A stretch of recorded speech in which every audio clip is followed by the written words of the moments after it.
received written assurances that are required in the memo.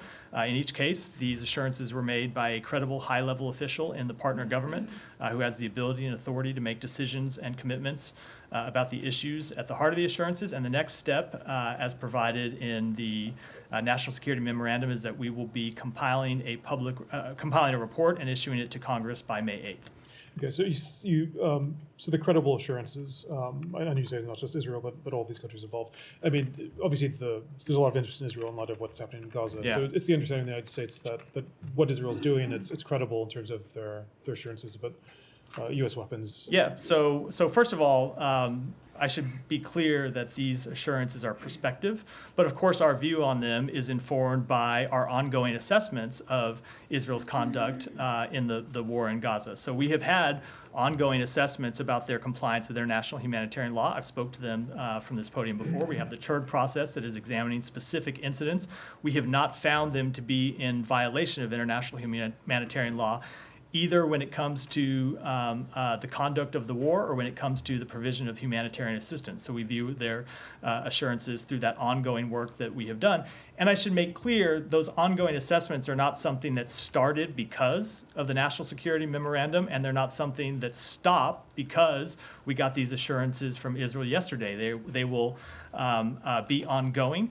When we get credible reports or credible allegations of misconduct, we look at them through the process that we have ongoing, and ultimately we will make the appropriate conclusions. And to the extent that we are able to do so in the report that's due on May 8th, they will be provided to Congress through that report. Sorry, you said all 7 countries had submitted? All 7, yeah. I mean, you yourself have discussed the civilian casualties, the civilian toll there in Gaza.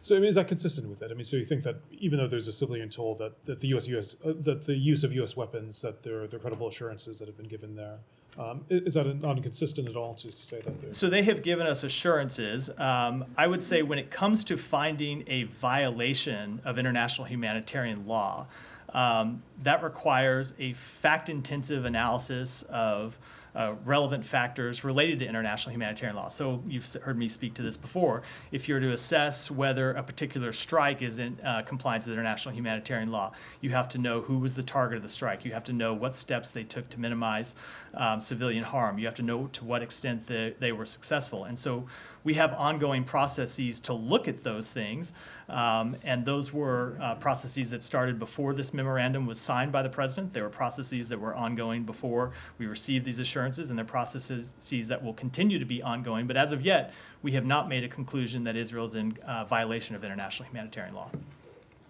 Yeah. Do you have this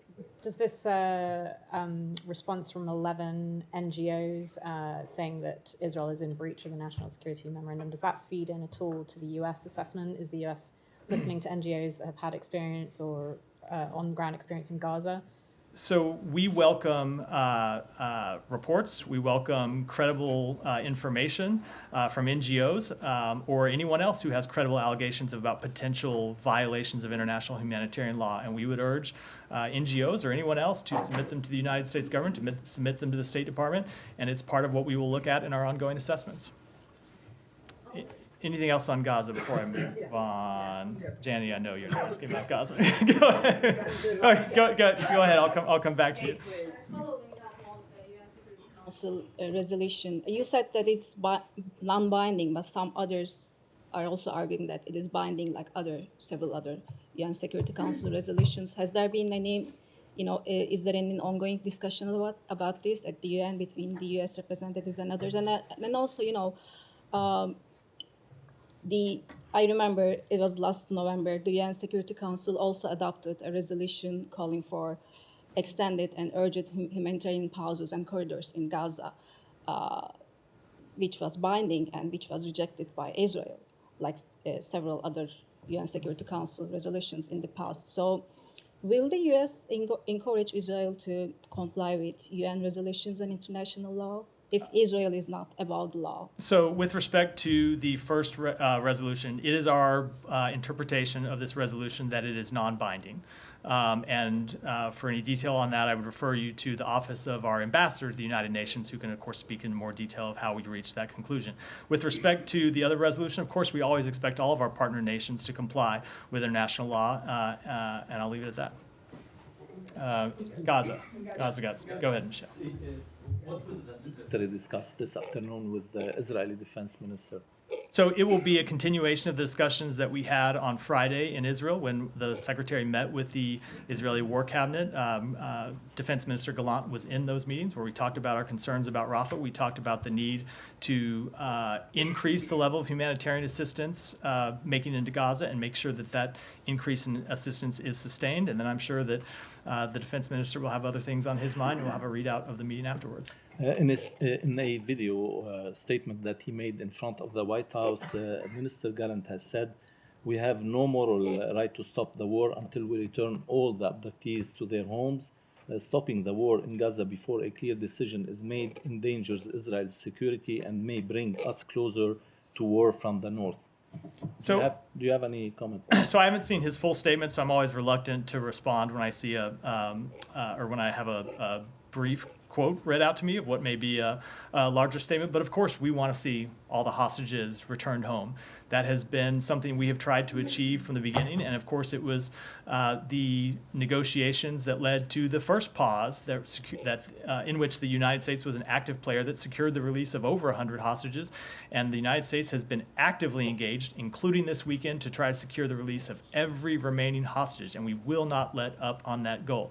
I would add, as you heard me say, that we also, I've said this 2 or 3 times already, but when you hear officials from the Israeli government say that they want to see the defeat of the Hamas battalions in Rafah and they will not stop the war before that, we also want to see the defeat of those Hamas battalions in Rafah. We share that same goal, but we think it's a false choice to say that there's not a better way to do it than smashing into Rafah in a way that would lead to an inordinate amount of human suffering.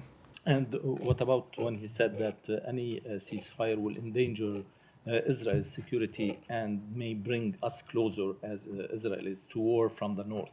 So again, I'm a little reluctant to respond specifically to that comment because I haven't seen the rest of what the defense minister said, but it has been the position of the government of Israel to try and reach a ceasefire that would secure the release of hostages. That's what they've been pursuing in these hostage negotiations. It's what we've been pursuing.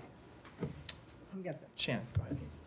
Just put a fine point on the resolution. You said a couple times that you were surprised by the Israeli government's reaction to the U.S. abstention, but we do know the U.S. was involved in negotiations basically up to the vote.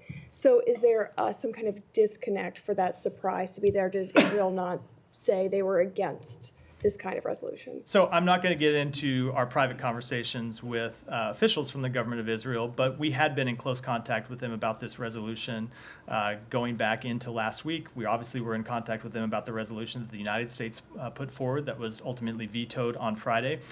And when you kind of come down to brass tacks, the text of the resolution is something that calls for what we believe has been the government of Israel's position, which was a ceasefire and the release of hostages. So that's why we found their statement today unfortunate and a bit surprising. All right. Is this Gaza? I just want to finish it. Go ahead. And then I'll come to you next, Ryan. Yeah, go ahead. I have 2 questions on Gaza. The first question, you said to Mr. Saeed there will not be combat or any military troops on the ground. But do you will have military advisors and intelligence advisor on border of Gaza? I would defer to the Pentagon to speak in detail about military. Okay. The second question on Palestine and the resolutions. Last question for me. 10 days ago, you told me there are many Arab countries recognized Israel, even the border issue. Israel doesn't have a border. So why USA doesn't take an initiative and recognize Palestine regardless this border issue and recognize it as a state, and that maybe help people feel that there is a hope that they will have a country, whether it's one state solution, Sure. 2-state solution, as Arab Yeah, I get it. countries recognize Israel without borders, Because- why you don't recognize Palestine without borders? Because it has been the long-standing position of the United States that recognition of a Palestinian state is something that should be negotiated between the relevant parties. Ryan, go ahead. So with Netanyahu canceling this delegation and promising to go into Rafah anyway, is the U.S. taking any precautions to make sure that U.S. weapons are not going to be used in that invasion that he's promising? So let me answer that in two ways. Number one, to say, which is it has always been our expectation that United States weapons be used in full compliance with international humanitarian law. I know that's a different question than what you asked, but I think it's important to put on the record. With respect to what may happen in an ultimate invasion of Rafah, I said this a little bit in response to Humaira's question. I really don't want to get ahead of the facts. We do still expect to have discussions about this matter with the government of Israel. We believe there is a better way to do it.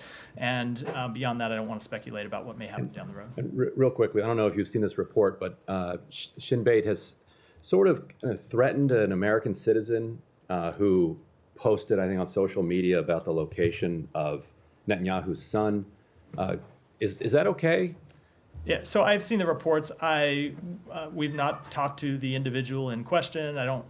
We don't have the ability, or have not as of yet, verified on behalf of the United States government the underlying allegations. But I would say that as a general matter, the United States would oppose any effort by any foreign government attempting to intimidate any individuals in the United States from engaging in protected free speech activities.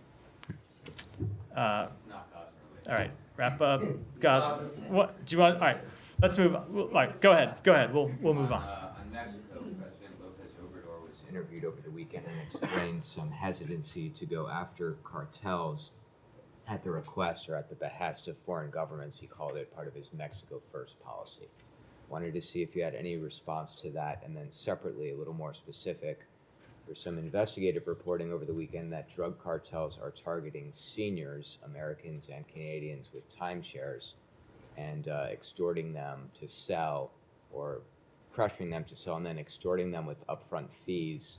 I wanted to see if you were aware of that issue, if you had any comment outside of the standard travel advisory. So I don't have any comment on the second. I have seen those reports, but I just don't have a comment. With respect to the first, I'm not aware what the specific comment refers to, but the United States has been made very clear that we want to work with the Mexican government to stop cartels from smuggling dangerous drugs into the United States, and we've had a long-standing productive partnership with the government of Mexico to accomplish just that. You've seen the Secretary travel to Mexico a number of times to further our work together to try and take on the cartels that are trafficking fentanyl and other drugs that do so much harm to the American public. Danny. Thank you, Matt. Two questions on Russia, North Korea, and Ukraine. North Korea announced that it expected Russia to recognize it as a nuclear state.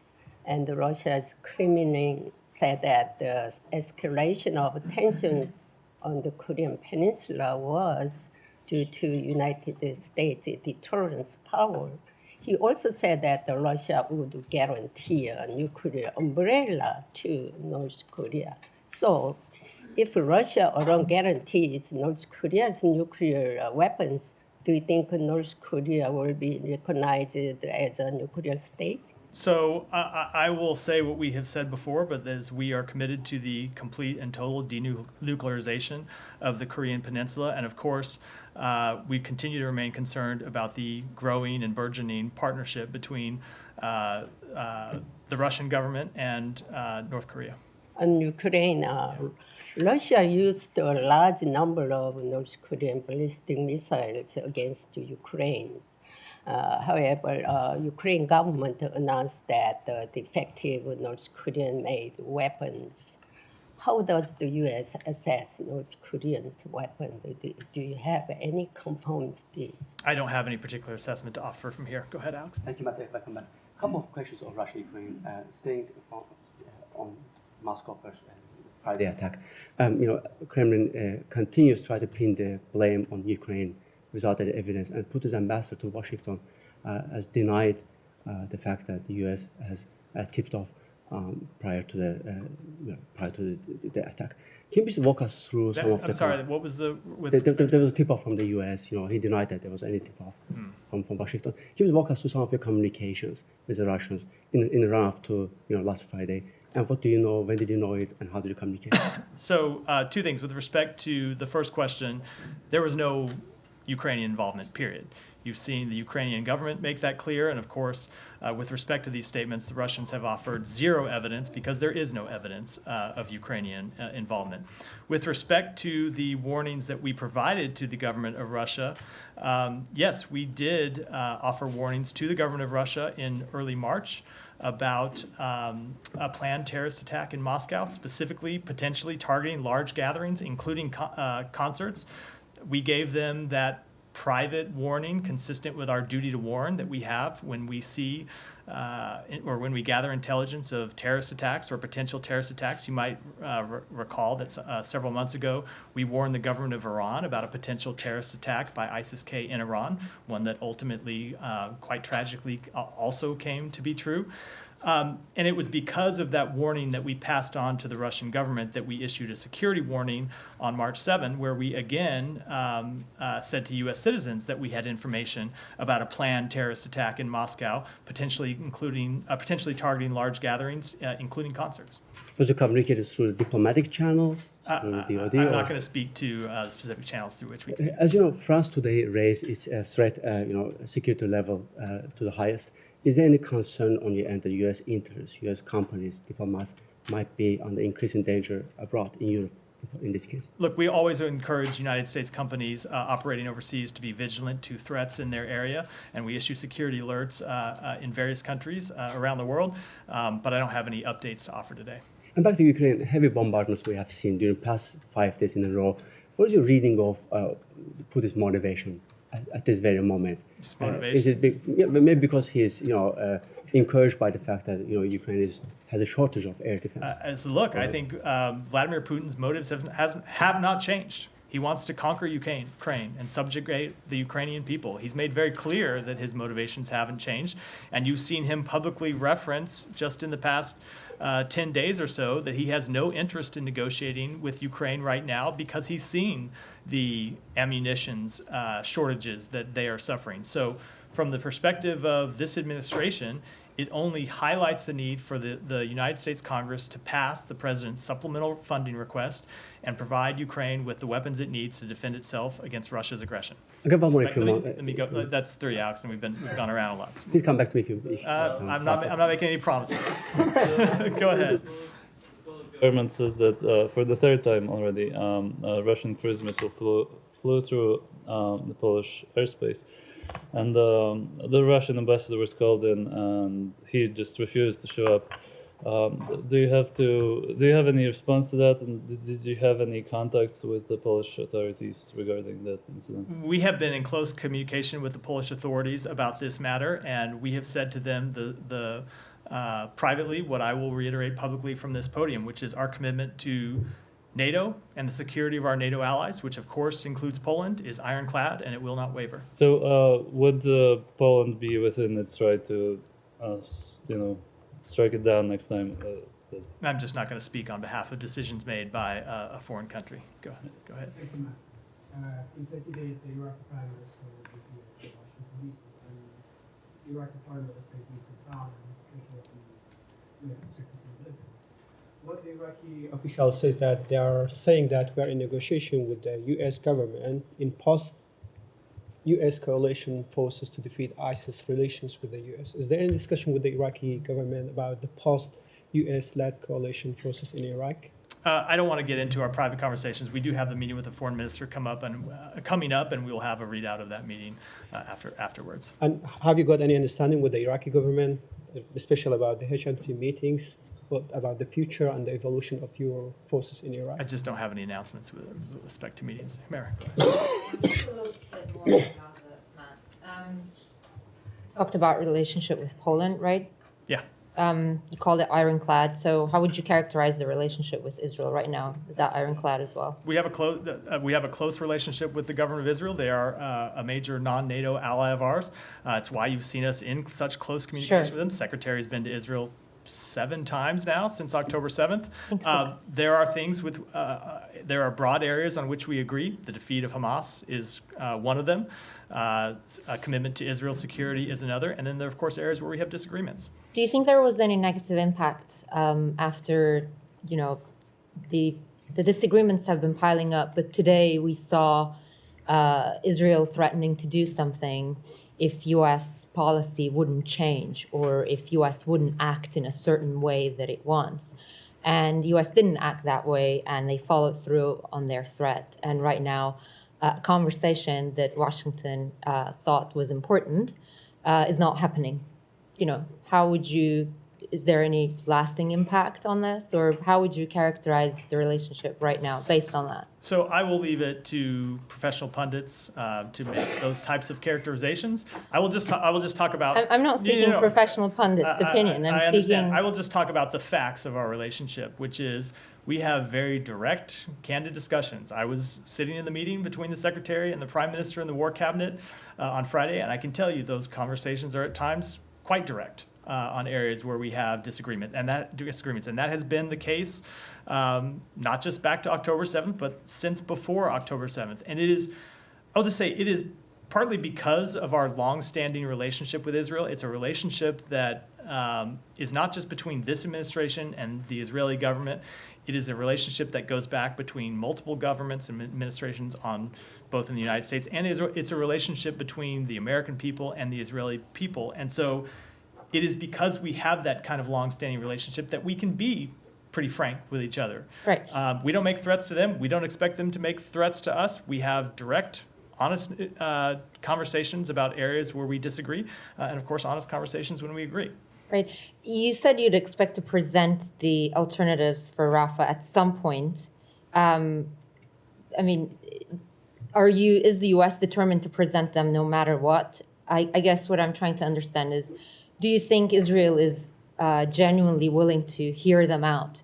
Or did you get any sense from them that this week was a bit of an exercise and the UN resolution saga gave them an out of this? I'm not going to speak for what the government of Israel intends or what they, but I will say that when we met with them in Israel on Friday, they made clear that they did want to see the options, the alternatives that the United States was going to present. We think it's important to that they see those options because we do believe that the path that they are currently on towards a full-scale invasion of Rafah is one that would weaken Israel's security and hurt the Palestinian people, cause inordinate human suffering that doesn't need to happen. So we will continue to have conversations with them about it. And after today, it's still your understanding that they're still willing to hear out those alternatives? This is something that just broke in the last few hours, so I'm not going to speak to what future conversations that we're going to have with them. But we talk to the government of Israel every day at different levels. The Secretary has conversations with officials in the Israeli government. Our ambassador is in and out of the Israeli government all the time, talking about things that they want from us and oftentimes presenting things that we want them to do. And I do expect that those conversations will continue on multiple levels between our government and theirs about multiple topics, including a potential invasion of Rafah. Sean. Completely different topic. Senegal. The election results after quite a bit of controversy on it. The outgoing President Sall, has congratulated the opposition candidate, Mr. Faye, on this. Do you have a reaction? Is it a happy ending? Is it democracy triumphing? So we congratulate the people of Senegal on their enthusiastic participation in yesterday's well-run election.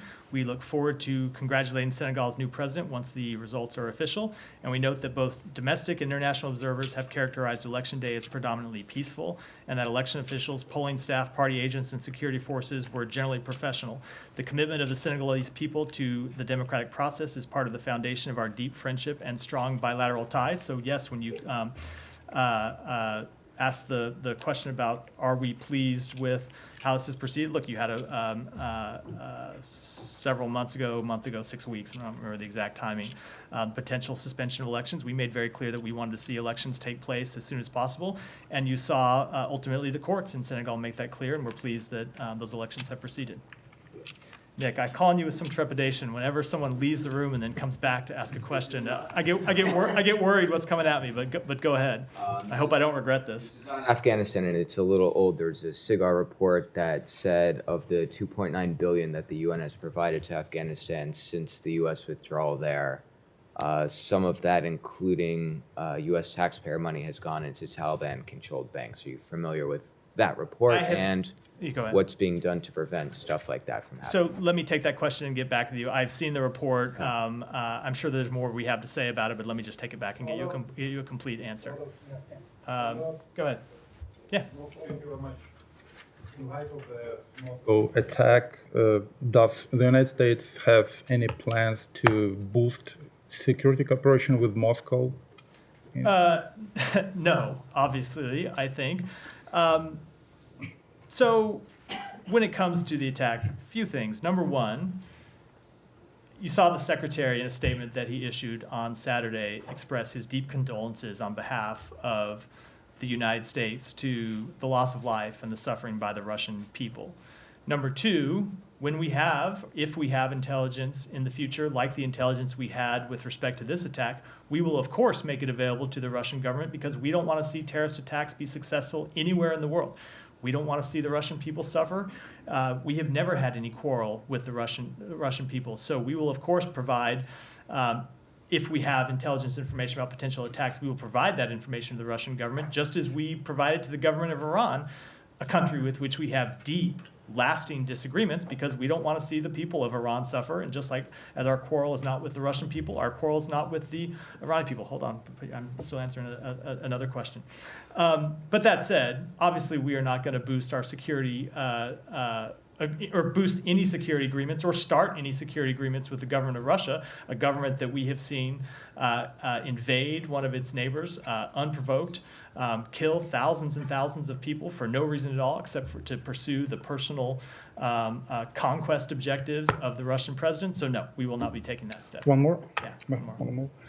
As you probably know, Vladimir Zelensky's presidential term expires on May 20th, and there is no election on the horizon. Will Zelensky still be the legitimate president of Ukraine for you past May 20th? So ultimately, these are questions for the Ukrainian people to decide. We want to see presidential elections and all elections in Ukraine, but we recognize that it's a difficult thing to conduct in the middle of the war. This isn't a question that's unique to Ukraine. It's a question that pertains to any country that has in the middle of a war, especially when you don't just have the question of soldiers on the front lines being able to vote. You have the question of how you deal with these occupied territories where the Russian military is occupying Ukrainian land and would prevent Ukrainian citizens from making their voices heard in the election. So it's a very difficult issue to work through, and ultimately it's a decision for the Ukrainian people to make. Go ahead. No. Thank you. Thank you. There is a fear among Palestinians that the new planned seaport will be built by U.S. Army, will be used as a U.S. military base, and also will be used to displace Palestinians from Gaza to other countries, and also indicate that Rafah will be attacked because the aid, it's much easier to bring it through the Egyptian borders, not from the port. So two things. One, with respect to the pier that the U.S. military is constructing, it is for one purpose and one purpose only, and that is to facilitate the delivery of humanitarian assistance. It is not to displace the Palestinian people. It is not to facilitate the arrival of U.S. troops in Gaza. The president has made clear that there will not be U.S. troops deployed to Gaza. It is just to deliver much-needed humanitarian assistance. The second point I would make is what you've heard from the president to the secretary on down to little old me, and that is that the provision of humanitarian assistance through that port is the same as the provision of humanitarian assistance that we're providing through airdrops. It is meant to supplement, not replace the delivery of humanitarian assistance through Rafah, but also through Kerem Shalom and through the 96th gate that Israel has recently opened to provide humanitarian assistance directly to the north. Those cannot be turned off. They have to be not just kept open, but they have to be increased and sustained. So, because ultimately that is the best way to deliver humanitarian assistance, but the other options we're pursuing are to supplement that assistance. And also not to take the gas in Gaza. And not to what? The gas in Gaza, in the Sea of Gaza. I'm not sure to what you're, the gas. The gas, The yes. gas? No, the no, gas, of course not. It has no. nothing to do with that. Okay, the other question, please. Is it logic to cut off the fund for the UNRWA, regarding to UNRWA, even if there is 12 employees, they are cooperate with Hamas in October 7th. There is more than 30,000 served employees in UNRWA. So is it logic to cut off the fund because this reason?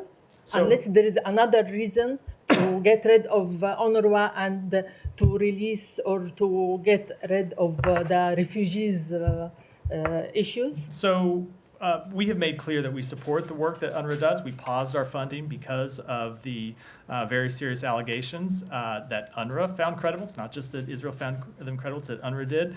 But as it pertains, I think you're probably referring to the action that the United States Congress took. We ultimately will follow the law because that's our duty to do so. All right, we'll take one more up front and then we'll wrap for today. Can you give an update on the number of evacuees from Haiti and on the helicopter lifts, and whether you anticipate any more charter flights to be going from Cap Haitian? Sure. So we have 3 flights, helicopter flights leaving today. We have 4 that are planned for tomorrow. We have facilitated the safe departure of over 340 U.S. citizens out of Haiti since March 17th. That includes approximately 250 U.S. citizens who have departed Port-au-Prince, and another 100 that have departed through Cap Haitian. We continue to pursue, to explore other alternatives to evacuate American citizens from Haiti, but I don't have anything further to announce today. With that, we'll wrap. Thanks, everyone.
Well, good afternoon, everyone. It's a great pleasure to be able to welcome the Foreign Minister here to the State Department, to Washington. This has been a very, very significant time in relations between the United States and Vietnam. During President Biden's visit, we signed our comprehensive strategic partnership, and this is the first ministerial meeting since signing that partnership. But in the time since President Biden's visit, we have moved forward together in strengthening and deepening our collaboration in critical areas, everything from semiconductors to supply chains to educational and technological exchanges, people-to-people contacts, and of course our ongoing commitment to war legacies. So I think this is a demonstration of not only our commitment to the Indo-Pacific, but our commitment to the central role that Vietnam, the relationship between our countries, plays in the Indo-Pacific. Very much looking forward to today to continue the good work between us. Next year we'll be celebrating 30 years of diplomatic relations. But meanwhile, we're using the time to really build out what our leaders put in place, which is a strategic partnership that is increasingly comprehensive, and we welcome that. So we welcome. It's so good to have you here. Thank you very much. Thank you very much, Mr. Secretary. I'm very pleased to be with you today here again for the first annual dialogue between the two foreign ministers. After we upgraded our relationship to comprehensive strategic partnership. Especially you provide me with very warm and sunny weather. We work very hard happy to to see that, and it's really bright. The Ministry of Foreign Affairs of Vietnam very much appreciates your personal role and contribution to the strengthening of Vietnam-U.S. relations, especially in recent celebration of our bilateral ties. Ambassador Mark Napper and the team of the U.S. Embassy in Hanoi are also excellent partners both in this process. Again, I agree with you that since we have upgraded our relationship to comprehensive strategic partnership, we continue to strengthen and move our relationship forward. This year, we celebrated 30 years of the lifting of U.S. embargo against Vietnam. Next year would be the 30 years of our bilateral relations, of normalization of relations. And more than that, as President Joe Biden has said, that CSP would help us to move our relationship in the next 50 years, not 1 or 2 years. We, Vietnam, continue to attach great importance to the relationship with the United States. And we want with you to come to ties and make concrete plan actions to move our relationship forward in accordance with the CSP, not only in the high political exchange between our two countries, in order to continue to foster our bilateral mutual trust, and also to deepen our relationship, not only in trade, investment, science, technology, innovation, education, but more than that is in semiconductor chips. People-to-people exchange continue to grow, especially with the big community of Vietnamese students in the U.S. I think they would be the future bridge of our relationship in the future. I'm ready to work with Your Excellencies, the Secretary, to move our relationship and discuss issues that can help us to move our relationship forward. Thank you. Thanks so much. Thanks, everyone. Thank you, press. Thank you, press. Thank you.